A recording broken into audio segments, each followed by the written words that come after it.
after 35 days of waiting, some relief for thousands of Americans stuck in the government shutdown limbo. I'm Tom Shad. And I'm Anita Blanton. Tonight, the end of the longest government shutdown in U.S. history.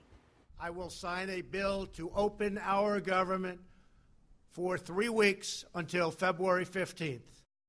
The bill quickly passed through the Senate and House before landing on the president's desk this evening. He signed it just half an hour ago. It includes no money for a border wall, but the president did not seem worried about Democrats.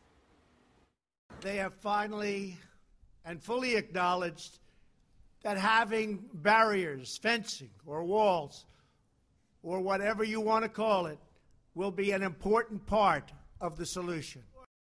But despite his assurance, Democrats held off on any promises. And can you assure the public that there won't be another impasse in 3 weeks?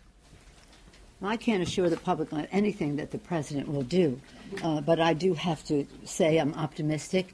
I see every challenge or every crisis as an opportunity to do the right thing for the American people.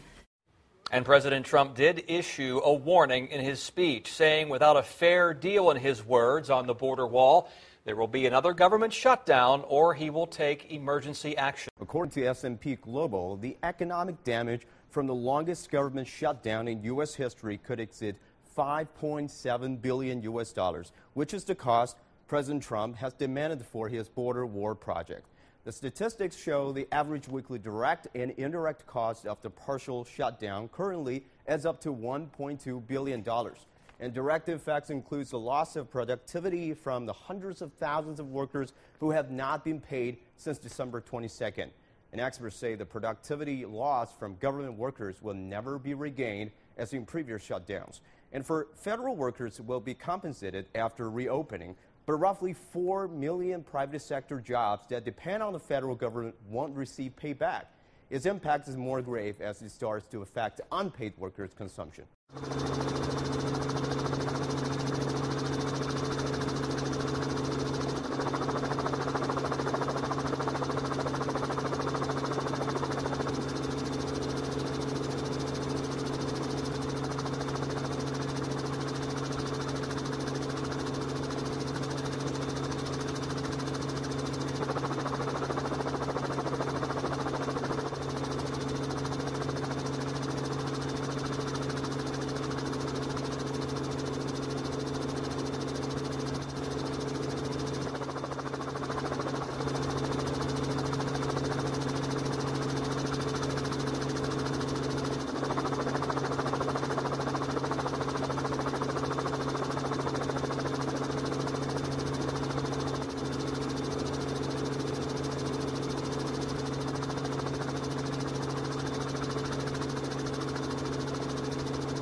Overseas now to Venezuela, where the crisis is growing over a battle between President Maduro and the country's opposition leader. President Trump recognizing that opposition leader as the interim president.